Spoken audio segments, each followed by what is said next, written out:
When I stood in Downing Street as Prime Minister for the first time this summer, I set out my mission to build a country that works for everyone.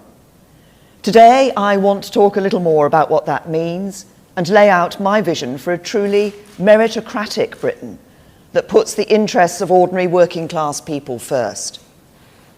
We're facing a moment of great change as a nation. As we leave the European Union, we must define an ambitious new role for ourselves in the world. That involves asking ourselves what kind of country we want to be, a confident, global trading nation that continues to play its full part on the world stage. But at the same time, I believe we have a precious opportunity to step back and ask some searching questions about what kind of country we want to be here at home too. In fact, it's not just an opportunity, but a duty, because one thing is clear. When the British people voted in the referendum, they did not just choose to leave the European Union. They were also expressing a far more profound sense of frustration about aspects of life in Britain and the way in which politics and politicians have failed to respond to their concerns. Some voted for the first time in more than 30 years, some for the first time ever. And they were inspired to do so because they saw a chance to reject the politics of business as usual and to demand real, profound change. Fed up with being ignored or told that their priorities were somehow invalid, based on ignorance and misunderstanding, or even on occasion they were simply wrong to voice the concerns that they did, they took their opportunity to send a very clear message. They will not be ignored anymore. They want to take back control of the things that matter in their lives. They want a government that listens, understands, and is on their side. They want change, and this government is going to deliver it. Everything we do will be driven not by the interests of the privileged few, not by those with the loudest voices, the special interests, the greatest wealth, or the access to influence. This government's priorities are those of ordinary working class people, people for whom life sometimes can be a struggle, but who get on with things without complaint. They get on with their jobs, sometimes 2 or even 3 of them, because they have families to feed and support, bills to pay, and because to work for a fair reward is the right thing to do. They get on with their lives quietly, going about their business, going out to work, raising families, helping neighbours, making their communities what they are. They don't ask for much, but they want to know that the people that make the big decisions are on their side, working for them. They want to believe that everyone plays by the same rules and things are fair. And above all, they want to believe that if they uphold their end of the deal, they do the right thing, they work hard, they pay their taxes, then tomorrow will be better than today, and their children will have a fair chance in life, the chance to go as far as their talents will take them. These are not outrageous demands or ridiculous desires, but for too many of these people today, life does not seem fair. They're the people who made the real sacrifices after the financial crash in 2008, though they were in no way responsible, and they wonder if others, some of whom really do bear responsibility for the crash, did the same. More than anything else, they worry, truly worry, that the changing world around them means that their children and grandchildren won't have the same opportunities they have enjoyed in life. They deserve a better deal. And to give them that, we should take this opportunity to step back and pose a fundamental question. What kind of country, what kind of society do we want to be? I am clear about the answer.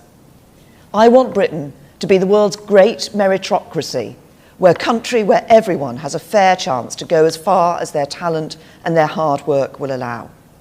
I want us to be a country where everyone plays by the same rules, where ordinary working class people have more control over their lives and the chance to share fairly in the prosperity of the nation. And I want Britain to be a place where advantage is based on merit, not privilege, where it's your talent and hard work that matter, not where you were born, who your parents are, or what your accent sounds like. Let's not underestimate what it will take to create that great meritocracy. It means taking on some big challenges, tackling some vested interests, overcoming barriers that have been constructed over many years. It means not being afraid to think differently about what disadvantage means, who we want to help and how we can help them. Because where once we reached for simple ways of labelling people disadvantaged and were quick to pose simple and often fairly blunt solutions, in these modern times, disadvantage is much more complex. It's often hidden and less easy to identify. It's caused by factors that are more indirect and tougher to tackle than ever before. But tackle it we must if we're to give ordinary working class people the better deal they deserve. It means marking a significant shift in the way that government works in Britain too. Because government and politicians have for years talked the language of social justice, where we help the very poorest, and social mobility, where we help the brightest among the poor. But to make Britain a great meritocracy, we must move beyond this agenda and deliver real social reform across every layer of society, so that those whom the system would currently miss, those just above the threshold for help today, yet those who are by no means rich or well off, are given the help they need.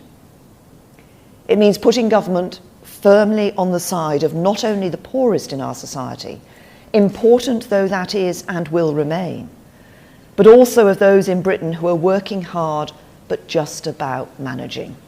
It means helping to make their lives a little easier, giving them greater control over the issues they care about most. This is the change we need. It will mean changing some of the philosophy underpinning how government thinks and acts. It will mean recalibrating how we approach policy development to ensure that everything we do as government helps to give a fair chance to those who are just getting by, while still helping those who are even more disadvantaged. I don't pretend that this change will be easy. Change rarely is. But this is the change we need if we are to make Britain the great meritocracy I want it to be. Over the coming weeks and months, the government will set out an ambitious programme of economic and social reform that will help us make this change and build a true meritocracy in our country. But there is no more important place to start than education. Because if the central concern ordinary working class people have is that their children will not enjoy the same opportunities they have had in life, we need to ensure that there is good school place for every child and education provision that caters to the individual needs and abilities of every pupil. We start from a position of strength. This government has a proud record of school reform. We've opened up the system, introducing a real diversity of provision. We have schools where teachers and head teachers are free to make the decisions that are best for them. And through successful policies such as a renewed focus on learning the basics of reading in primary schools and initiatives to help young people pursue a strong academic core of subjects at secondary level, we're ensuring that every child has the opportunity to develop the core knowledge that underpins everything else. We have put control in the hands of parents and head teachers and encourage people from all walks of life who are passionate about education to bring their best ideas and innovations to our school system. The academies and free schools movement, overseen by pioneers such as Andrew Adonis and Michael Gove, have been a huge success and begun to build an education system fit for the future. As a result, there are more good or outstanding schools today than ever before in our country. And there are now more than 1.4 million more pupils in schools rated good or outstanding than in 2010. Our curriculum reforms mean that the proportion of pupils taking core academic subjects at GCSE is up by almost 4/5. We are driving up school standards to match the best international comparisons, with a record number of pupils securing a place at one of our world-class universities this summer. We can be proud of these achievements, but there is still a long way to go. Because for too many children, a good school remains out of reach. There are still 1.25 million attending primary and secondary schools in England, which are rated by Ofsted as requiring improvement or inadequate. If schools across the North and Midlands had the same average standards as those in the South, nearly 200,000 more children would be attending good schools. Let's be honest about what these statistics mean. They mean that for far too many children in Britain, the chance they have in life is determined by where they live or how much money their parents have. And they mean that for far too many ordinary working class people, no matter how hard they work, how many hours they put in or how many sacrifices they make, they cannot be confident that their children will get the chances they deserve. For when you're working 2 jobs and struggling to make ends meet, it's no good being told that you can choose a better school for your children if you move to a different area or pay to go private. Those aren't choices that you can make, and they are not choices that you should have to make. So we need to go further, building on and extending our reforms so that we can truly say that there will be a good school place for every child and one that caters to their individual needs. But as we do it, we also need to change our philosophy and approach, because at the moment the school system works if you're well off and can buy your way into the school you want, and it provides extra help and support if you're from a disadvantaged family. If you're eligible for free school meals and your parents earn less than £16,000 a year, then there is extra help on offer. That is good and right. And as long as I'm Prime Minister, the pupil premium for the poorest children will remain. But the free school meals measure only captures a relatively small number of pupils whose parents are on income-related benefits. If we're going to make the change we need and build a great meritocracy in Britain, we need to broaden our perspective and do more for the hidden disadvantaged children whose parents are on modest incomes, who do not qualify for such benefits, but who are nevertheless still only just getting by. If you're earning £19,000, £20,000, £21,000 a year, you're not rich, you're not well off, and you should know you have our support too. At the moment, there is no way to differentiate between the school experience of children from those families and those from the wealthiest 10%. Policy has been skewed by the focus only on those in receipt of free school meals, where the reality is that there are thousands of children from ordinary working class families who are being let down by the lack of available good school places. Putting this right means finding a way to identify these children and measuring their attainment and progress within the school system. That work is underway and is central to my vision of a school system that truly works for everyone. But we must also deliver a radical increase in the capacity of the school system so that these families can be sure of their children getting good school places.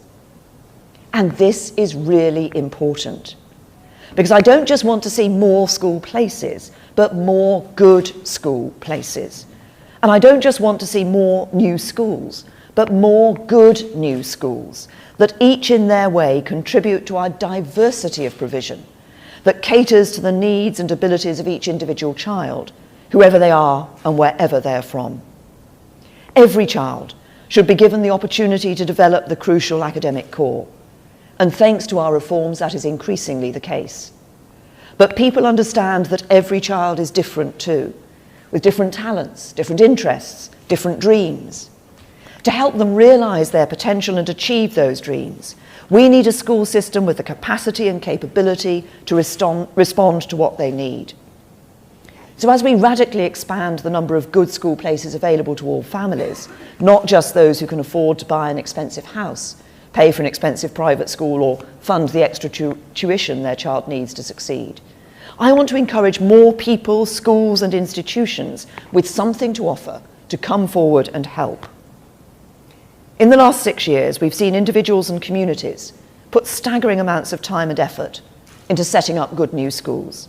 Some of the best state schools, charities, universities, private schools and businesses have stepped forward to get involved. And increasingly, the best state schools are sponsoring the least good. This has been a revolution in our school system. But with 1.25 million children still attending schools that are struggling, we need to do much more to increase the capacity of the system so every child can get the education they deserve. So let's now build on the success of school reform. Let's encourage others to play their part, and let's remove the barriers they face so we can do more.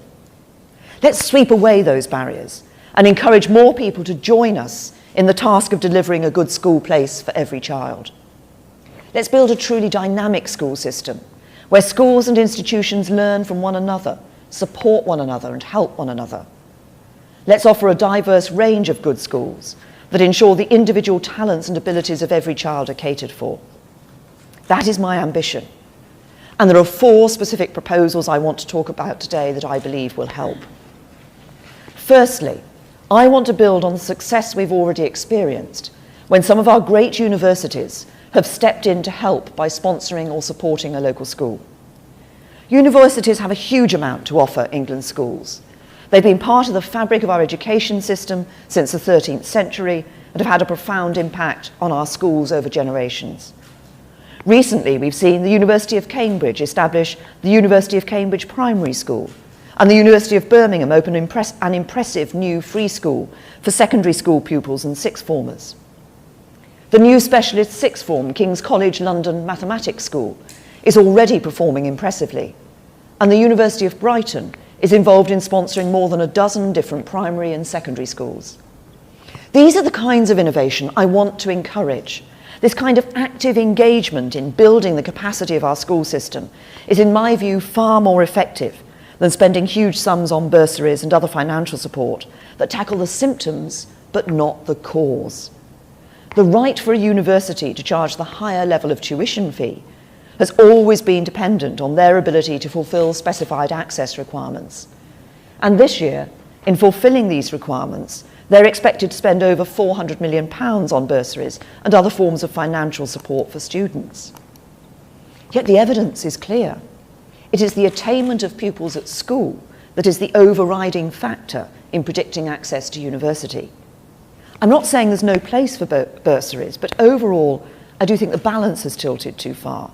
We need to go to the root of the problem, which is that there are not enough students from disadvantaged backgrounds and from ordinary families fulfilling their potential with the grades to get into the best universities.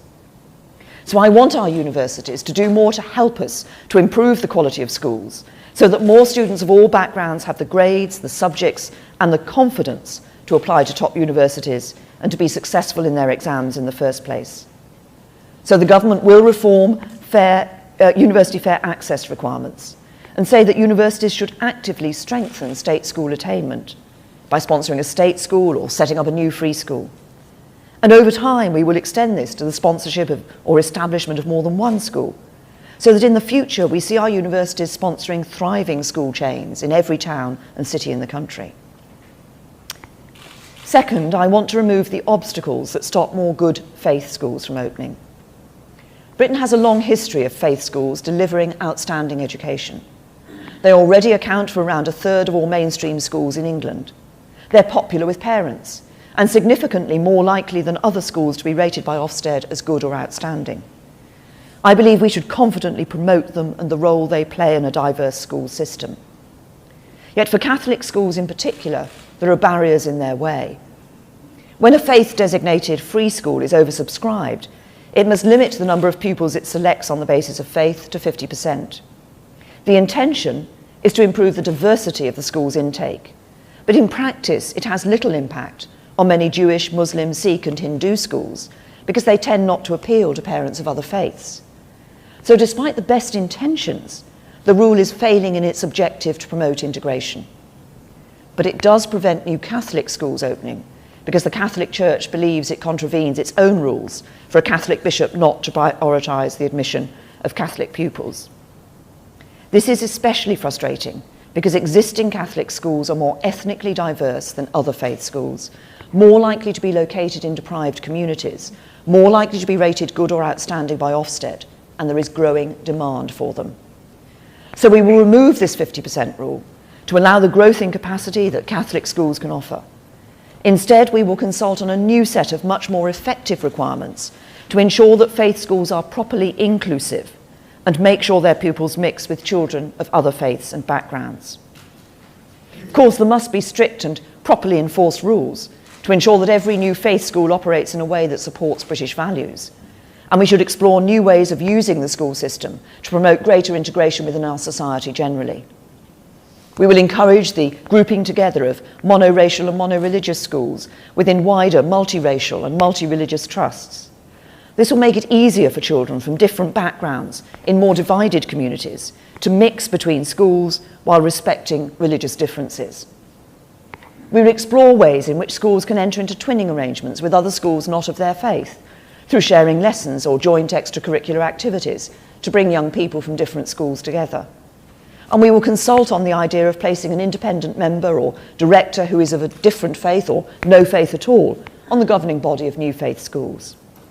We will also explore new requirements for new faith schools to prove that parents of other faiths would be happy to send their children to the school through a proper process of consultation. But fundamentally, I believe it is wrong to deny families the opportunity to send their children to a school that reflects their religious values, if that's what they choose.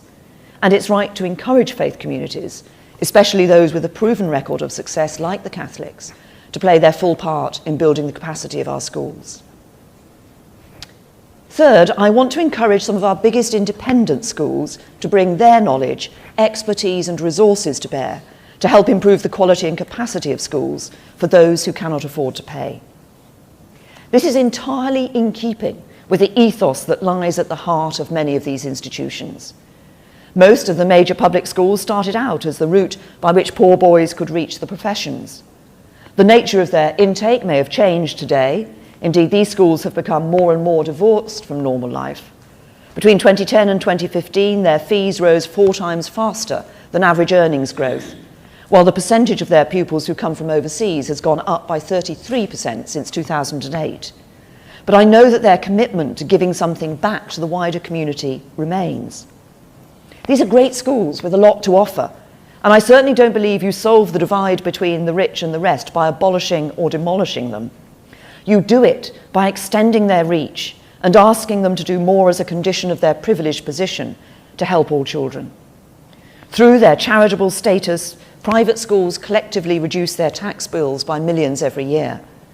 And I want to consult on how we can amend Charity Commission guidance for independent schools to enact a tougher test on the amount of public benefit required to maintain charitable status.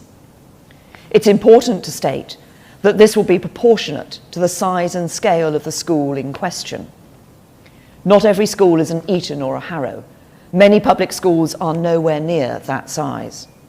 Smaller independent schools, who do not have the capacity to take on full sponsorship of a local state school, will be asked to provide more limited help, such as direct school-to-school support where appropriate.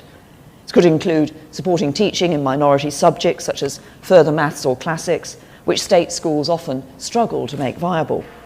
It could include ensuring that senior leaders become directors of multi-academy trusts, providing greater access to their facilities, and providing sixth form scholarships to a proportion of pupils in year 11 at each local school. But for those with the capacity and ability and capability, we will ask them to go further and actually sponsor or set up a new government-funded school in the state sector and take responsibility for running it and ensuring its success. Alternatively, we will ask them to fund a number of places at their own school themselves for those from modest backgrounds who cannot afford to pay the fees. We know this can work. For example, Westminster School is the key partner in sponsoring Harris Westminster Sixth Form, where students at the free school share the facilities and teaching expertise of Westminster School. In my own constituency, Eton College sponsors Holyport College, offering Holyport pupils access to its sports facilities and the chance to join its educational activities. And before it became a state-funded academy, Belvedere School in Liverpool worked with the Sutton Trust to create an open access scheme where places were awarded purely on the basis of academic merit, and parents were then asked to pay on a sliding scale of fees, fairly tailored according to their means. I want all independent schools with the appropriate capacity and capability to take these kinds of steps. I want them to play a major role in creating more good school places for children from ordinary working families, because this government is about a Britain that works for everyone, not just a privileged few. There is one final area where we have placed obstacles in the way of good new schools, obstacles that I believe we need to take away. The debate over selective schools has raged for years, but the only places it has got us to is a place where selection exists if you're wealthy, if you can afford to go private, but doesn't exist if you're not. We're effectively saying to poorer and some of the most disadvantaged children in our country that they can't have the kind of education their richer counterparts can enjoy. What is just about that? Where is the meritocracy in a system that advantages the privileged few over the many? How can a meritocratic Britain let this situation stand? Politicians, many of whom benefited from the very kind of education they now seek to deny to others, have for years put their own dogma and ideology before the interests and concerns of ordinary people. For we know that grammar schools are hugely popular with parents. We know they are good for the pupils that attend them. Indeed, the attainment gap between rich and poor pupils is reduced to almost zero for children in selective schools, and we know that they want to expand. They provide a stretching education for the most academically able, regardless of their background, and they deliver outstanding results. In fact, 99% of existing selective schools are rated good or outstanding. 80% are outstanding, compared with just 20% of state schools overall. So we help no one, not least those who can't afford to move house or pay for a private education, by saying to parents who want a selective education for their child that we won't let them have it. There is nothing meritocratic about standing in the way of giving our most academically gifted children the specialist and tailored support that can enable them to fulfill their potential. In a true meritocracy, we should not be apologetic about stretching the most academically able to the very highest standards of excellence. We already have selection to help achieve this in specialist disciplines like music and sport, giving exceptionally talented young people access to the facilities and training that can help them become world class. I think we should have more of this, but we should also take the same approach to support the most academically gifted too. Frankly, it is completely illogical to make it illegal to open good new schools. So I want to relax the restrictions that stop selective schools from expanding, that deny parents the right to have a new selective school opened where they want one, and that stop existing non-selective schools to become selective in the right circumstances and where there is demand. In return, we will ensure that these schools contribute meaningfully to raising outcomes for all pupils in every part of the system. In practice, this could mean taking a proportion of pupils from lower income households, so that selective education is not reserved for those with the means to move into a catchment area or pay for tuition to pass the test. They could, as a condition of opening a new selective school, be asked to establish a good new non-selective school. Others may be asked to establish a primary feeder school in an area with a high density of lower income households to widen access. They might even partner with an existing non-selective school within a multi-academy trust, or sponsor a currently underperforming non-selective academy. But the principle is clear. Selective schools have a part to play in helping to expand the capacity of our school system, and they have the ability to cater to the individual needs of every child. So the government will make up to £50 million a year available to support the expansion of good or outstanding existing grammars. Now, I know this will be the source of much debate in the consultation over the coming months. So I want to address very directly some of the key arguments made by those who oppose the expansion of grammar schools. First, there are those who fear that this could lead to the return of a binary system, as we had in the past with secondary moderns. But this fear is unfounded. There will be no return to secondary moderns. As I've set out today, far from a binary system, we're supporting the most diverse school system we have ever had in our country. From free schools sponsored by universities and independent schools to faith schools and selective schools, the diversity of high-quality school provision means we will be able to cater properly for the different needs of all pupils and give parents real control of the kind of school they want for their children. We do not want to see whole new parts of the country where the choice of schools is binary, so we will use the approvals process to prevent that from happening. Second, there are those who argue that selective schools tend to recruit children from more affluent backgrounds. The problem here is not selective schools per se, but rather the way that wealthier families can already dominate access to the schools of their choice through selection by house price. I want to stop that, and new grammars can help. We're going to ask new grammars to demonstrate that they will attract pupils from different backgrounds. For example, as I said, by taking a proportion of children from lower income households. And existing grammars will be expected to do more too, by working with local primary schools to help children from more disadvantaged backgrounds to apply. Third, there are those who argue that grammars don't actually select on ability because wealthy families can pay tutors to help their children get through the tests. This might have been the case in the past with the old 11+, but it does not have to be the case today. While there is no such thing as a tutor-proof test, many selective schools are already employing much smarter tests that assess the true potential of every child. So new grammars will be able to select in a fair and meritocratic way, not on the ability of parents to pay.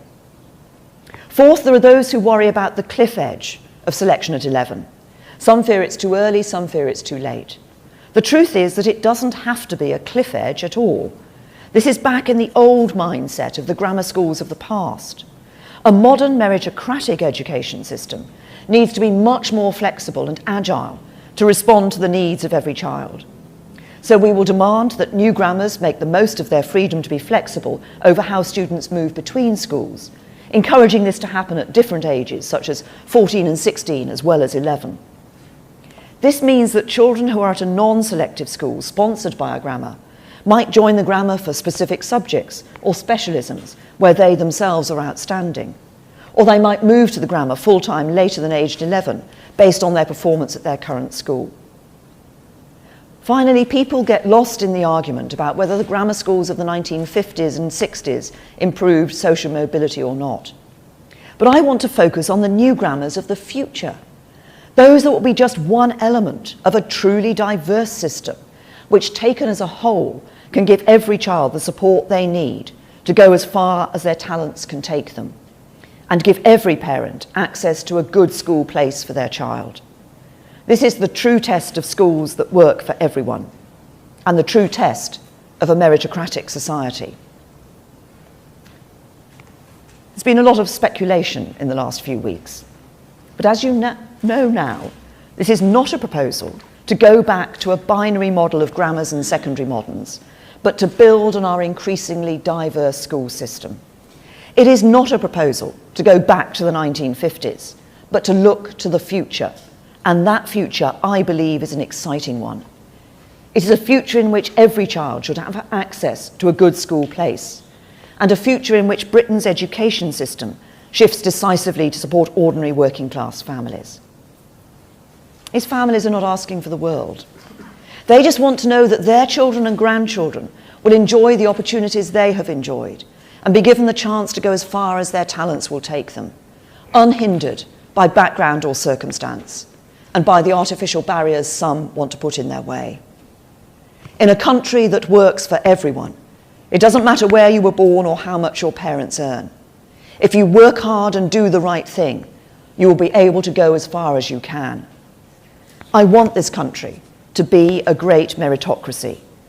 I want to see more houses built, better productivity so we can have more well-paid jobs, more economic growth, not just in the southeast of England, but across the whole country, to help more people get on. But more than anything else, I want to see children from ordinary working class families given the chances their richer contemporaries take for granted. That means we need more great schools. This is the plan to deliver them and to set Britain on the path to being the great meritocracy of the world. Thank you.